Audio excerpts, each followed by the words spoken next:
Hi everyone. In this video, we're going to go over basic playing techniques for the sitar. So, we'll start in playing position with the right hand. So with your mizrab on, your arm comfortably on the sitar and your thumb in the intersection of the decoration above your top fret. We'll start with an inward stroke, which we call da, D-A. So this stroke has a couple of components to it. First is, of course, your fingers curling inwards.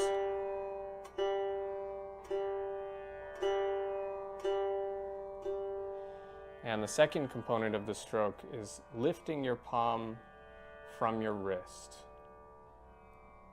So if you look at my whole arm here, you can see that the forearm doesn't move hardly at all when I'm doing this stroke.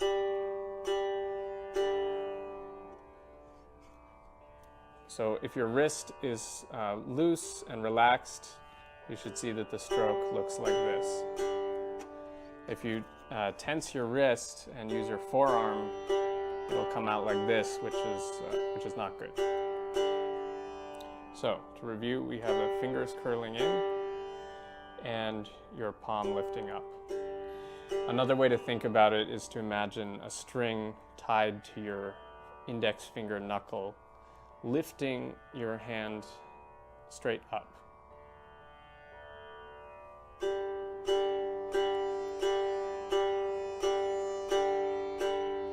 So in this kind of stroke, which I call a full stroke, you can strum your mizrab, your pick, across the first two strings. So you get this nice resonance of two strings at once. So this is the da stroke, full stroke. The next stroke is the outward stroke, or ra. For this stroke, aim just for the first string, and you're basically just reversing the motion of the da stroke.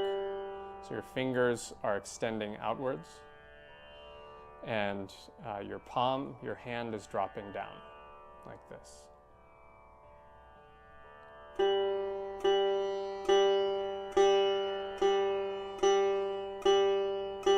So together, da and ra.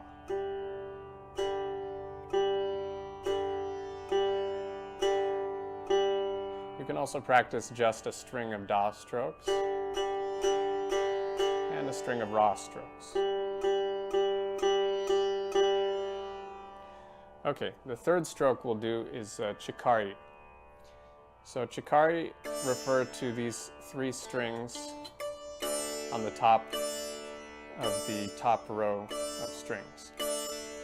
So these are almost always plucked with an outward motion, or a ra stroke. And to get into the optimal position, you want to lift your wrist, lift your hand. In some cases, you may need to slightly lift your forearm, but most of the lifting should be done with your wrist, from your wrist. And then you're going to make an outward motion, mostly with your fingers. So again, from the relaxed position, we lift the hand, curl the fingers slightly, and extend the fingers.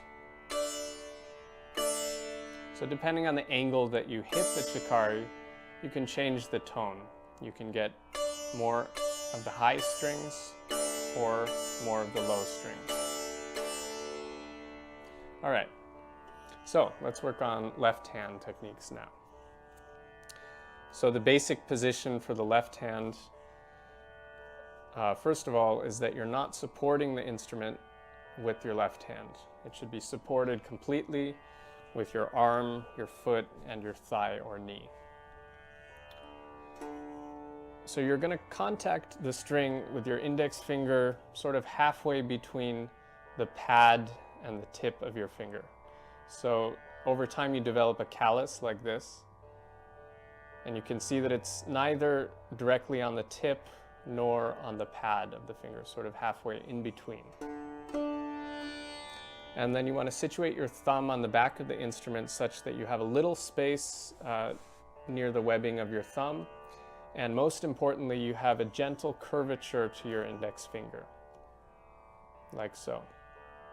So you don't want your finger straight like this, and you don't want it hyper curved like this, but just a nice natural curve.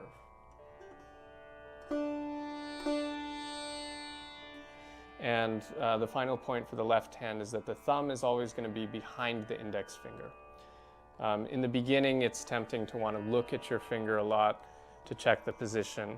And that's okay at first, but over time, what you learn to do is just pay attention to looking at the back of your thumb to determine the position of your index finger. So these always move in tandem like this.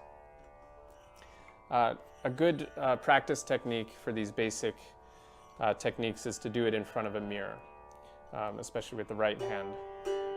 So you've seen how it's supposed to look. So when you do your practice in front of a mirror, you can adjust your hand, and the same with the left hand. Okay, so let's put it together. So using the Da stroke of the right hand, inward stroke, and fretting with the index finger of the left hand, we're going to play up the Bilawal, or major scale. And of course, we're in the key of D. Okay, so Sa is the first note, then Re, Ga, Ma,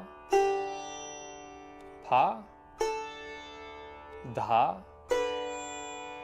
Ni. And now if we stop at this point, if this is the terminal note in the run, we'll play with our second finger, Sa. Now coming back down, Dha, Pa, Ma, Ga, Re, Sa. So this is the middle octave. So you notice I used my second finger here at the top. So the second finger we basically use whenever the next note you're going to play will be a lower pitch after playing an ascending line. So for instance, if I'm going up the scale like this, and I'm going to stop on Pa, the fifth note, and I'm going to descend after that, then I'm going to want to use my second finger. You see, it's more efficient than using your first finger alone.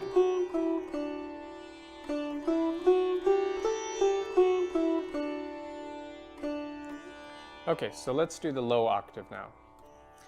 In order to do the low octave, we need to learn a new type of stroke. So this is called this is a small stroke, what I call the small stroke. So the full stroke, we're strumming and we're kind of plucking through the first two strings. For the small stroke, you're going to start in the same position, but you're just going to press the mizrab, the pick, against the second string to stop its motion, like so. So this is for the Da stroke, small stroke. And the Ra stroke starts from this position and extends from there. So Da, Ra. So to compare, the full stroke, Da and Ra, and small stroke. Okay. So when we descend into the low octave and switch strings, we're going to want to use the small stroke.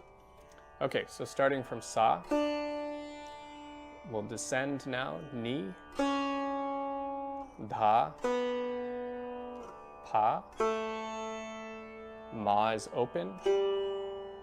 Now we're going to switch to the second string with our right hand here, and with the left hand we'll play with the second or third fingers the fourth fret, which is Ga, and then Re,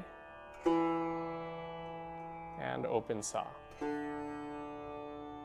now coming back up the scale, Sa, Re, Ga.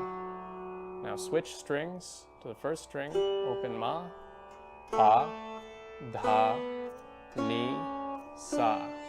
Continuing up, Re, Ga, Ma, Pa, Dha, Ni, Sa, Re, And that's the full range of the first 2.5 octaves. Beyond this, it's possible to obtain additional notes by pulling. But we'll save that for a later video. The two bass strings, you might be wondering about playing these strings. While it is possible to play them even at a beginning level, it's not recommended since most of the playing is done by pulling on these strings. For instance, so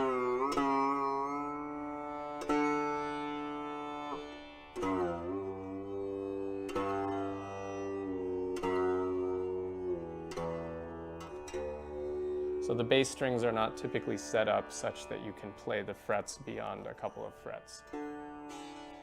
All right, that's it.